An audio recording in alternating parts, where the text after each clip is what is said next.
Le match d'après, Xavi a donc annoncé sa démission, comme vous le savez, évidemment. Là, le Barça doit réagir après l'humiliation, la honte du match de ce week-end contre Villarreal. Encore une fois à domicile, contre Osasuna qu'on a déjà battu il n'y a pas si longtemps que ça. Avant match, c'est parti.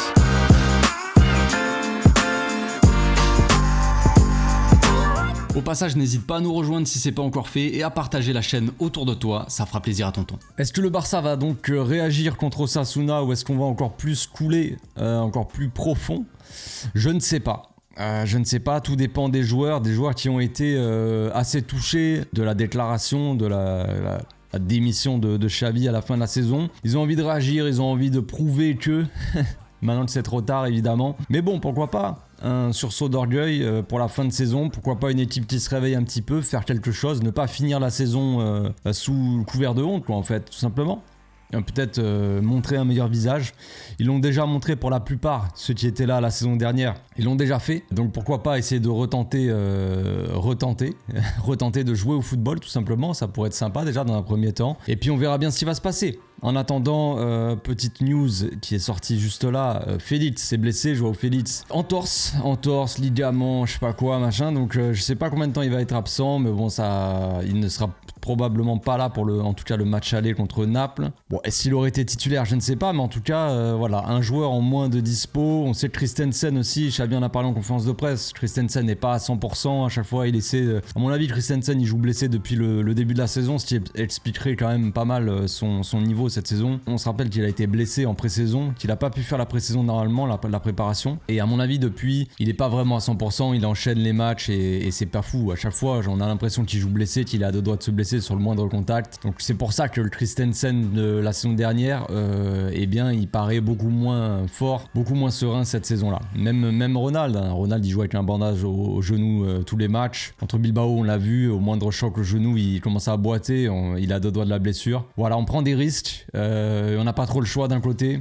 On a la moitié de l'équipe qui est blessée. Il faut rappeler les noms, Ter Stegen, Marcos Alonso, Félix maintenant, Sergio Roberto, Gavi. Et j'en passe, forcément. Mais Cancelo aussi qui était blessé, qui revient. Bon, on a quand même énormément de blessés. Donc même si c'est pas forcément que des joueurs importants, on n'a pas la possibilité vraiment de faire des rotations. C'est un peu plus compliqué. Donc on est obligé de forcer un petit peu avec ceux qui sont à deux doigts de la blessure. Qui est quand même assez risqué. Mais on ne peut pas faire jouer de toute façon plus de 3 joueurs de l'équipe B. En tout cas, des joueurs qui ne sont pas inscrits avec l'équipe première. Même Fermin Lopez n'est pas inscrit avec l'équipe première. Donc, on ne peut pas faire jouer plus de 3 joueurs dans un seul match, en fait, en même temps. Donc, vous avez dû voir les infos. Les joueurs se sont rassemblés, ont essayé de faire, je sais pas...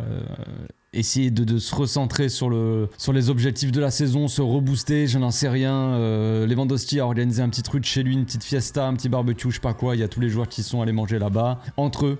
Sans le staff, sans le membre du staff, des dirigeants, de quoi que ce soit, il y avait juste les joueurs. Donc comment ça s'est passé, je sais pas. Ce qui est ressorti, c'est que les joueurs se sont dit on peut gagner la Liga, on peut revenir bien en Liga, on peut gagner la Ligue des Champions. Bon, je pense qu'ils vont tomber de haut quand même parce que pour moi c'est tellement impossible. Tu ne peux pas. Il te faut déjà dans un premier temps un gardien monumental dans la compétition et un attaquant qui claque. Et avoir une solidité, un collectif soudé, une structure défensive très compacte, très solidaire, tu vois. Donc on aurait pu la saison dernière, limite, avoir cet exploit de gagner la Ligue des Champions, pouvoir atteindre cet exploit-là, avec un grand Ter Stegen, si on avait eu un grand Lewandowski toute la saison. Notamment contre le Bayern quand il a affronté, qu'il a raté plein de trucs, on avait ce mélange de collectif un petit peu solide et tu vois, mais il manquait de 3 trucs et c'est pas cette saison qu'on va l'avoir les gars.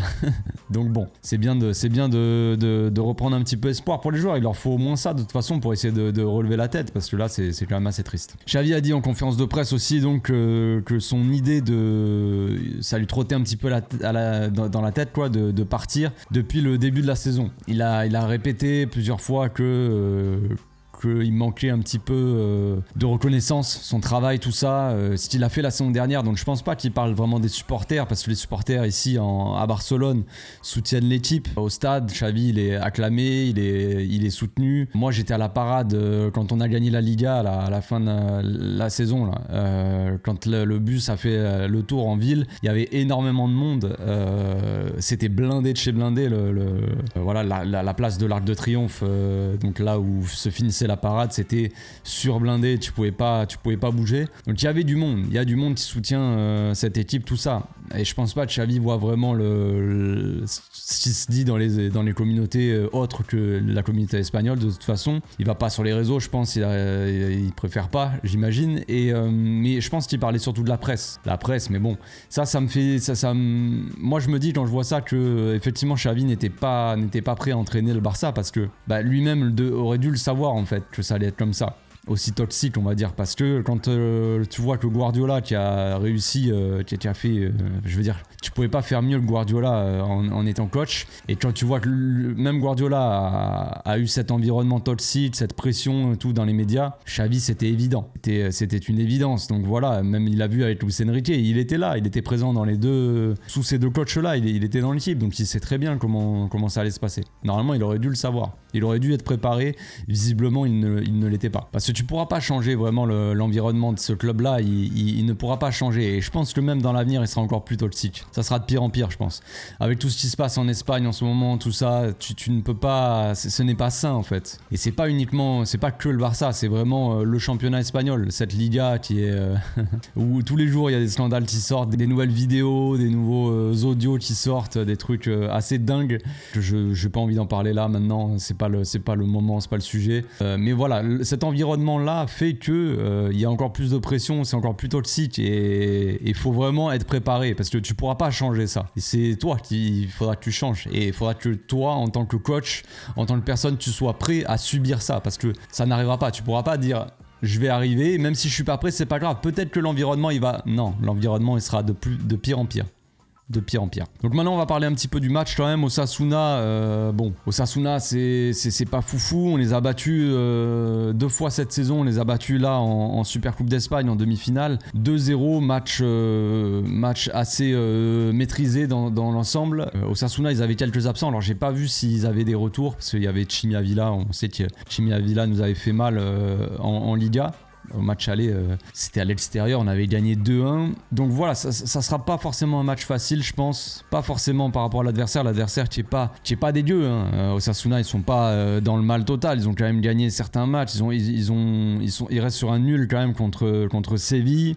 Ils ont gagné contre Getafe, qui est pas évident à jouer. Getafe, on le sait. Puis ils avaient perdu 2-0 contre la Real Sociedad en Coupe du Roi. Mais ça reste une équipe assez solide, Osasuna, et pas évidente à jouer. Maintenant, on est à domicile. Et puis ça dépend surtout de nous aussi. Dans quel état psychologique on est, dans quel état on va aborder ce match-là. Est-ce que les joueurs vont avoir ce regain d'énergie, ce petit coup de pied au cul, j'ai envie de dire, pour essayer de mieux faire. Maintenant qu'ils veulent soi-disant sauver la tête de Xavi, même si c'est trop tard, c'est même pas sauver la tête. Xavi a dit qu'il partait, il va partir. Pas la peine d'essayer. Lewandowski apparemment fait tout pour. Moi ça me fait assez rire. Ouais. Lewandowski qui fait tout pour convaincre Xavi de rester, mais pour le convaincre de rester, il fallait juste être bon sur le terrain déjà dans un premier temps. Ça aurait été le meilleur moyen de le convaincre, je pense. On verra pour les prochains matchs. Donc on va passer maintenant à la composition d'équipe, les amis. Donc voici mon 11. J'ai beaucoup hésité. C'est très compliqué de faire un 11 quand tu peux pas mettre plus de 3 joueurs de l'équipe B. Là il y a Lamine, Casado, Cubarsí. Complexe, soit on enlève Casado et on met encore Gundogan en 6, ou alors à la limite Romeu et on met Fermin Lopez à la place de Gundogan ou de Frenkie. Complexe histoire. Je reste quand même sur ce 11 là. J'ai beaucoup hésité, donc la défense, Cancelo, est-ce qu'il est prêt? Je ne sais pas.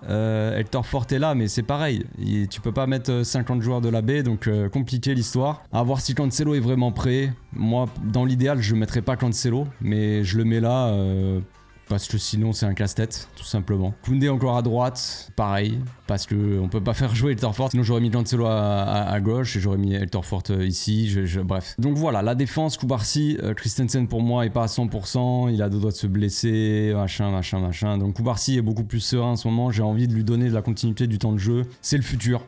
Cubarsí, donc autant envoyer direct et voilà, le faire jouer un maximum, qu'il prenne la confiance, puis on verra la saison prochaine comment ça se passe pour lui. Donc une défense comme ça, Casado en 6, voilà, c'est mon 11, je sais que Casado ne sera pas titulaire, mais bon, c'est comme ça. Frenkie de Jong, ouais, Frenkie, voilà. Et Gundogan. Gundogan qui reste sur un bon match, très bon match contre Villarreal. Malheureusement, bon, l'équipe a totalement sombré et lui fait partie de ceux qui ont sombré aussi. C'est une débâcle collective, mais en soi, Gundogan, j'ai trouvé quand même beaucoup mieux avec ce poste plus offensif dans le demi-espace, largement même. C'était quand même beaucoup mieux. Donc un double pivot, Casado, Frenkie de Jong. Concrètement, Lamine Yamal toujours à droite. Lamine Yamal, je sais pas si vous avez suivi, mais Lamine Yamal est le joueur qui réussit le plus de dribbles en Europe.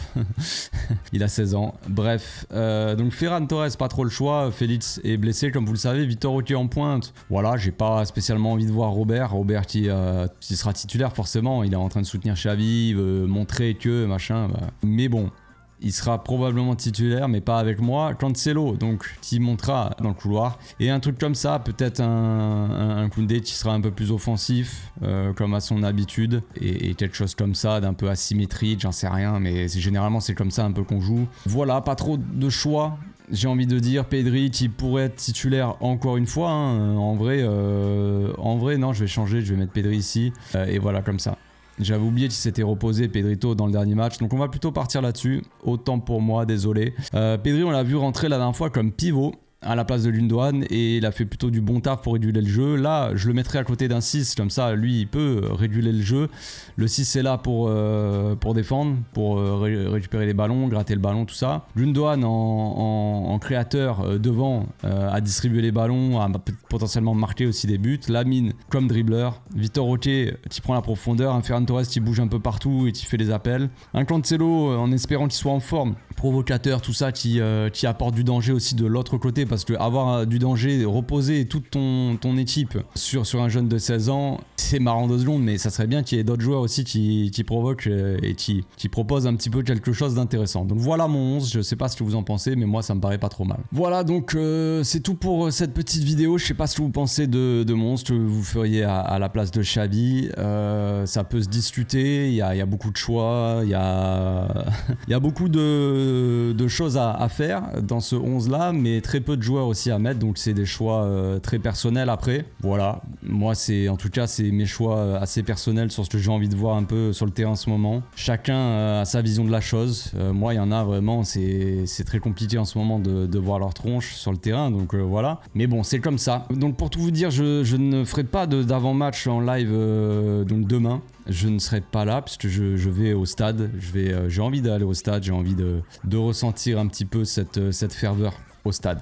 Donc voilà, je ferai probablement le débrief. Vous savez, le match est à 19h je crois. Temps de rentrer chez moi, je ferai un débrief à chaud sur ma vision de la chose en étant au stade, parce que souvent quand on est à la télé, quand on regarde le match à la télé et au stade, c'est un peu différent. Mais voilà, je ferai quand même mon petit débrief. On se retrouve donc demain. D'ici là, portez-vous bien, passez une très bonne journée.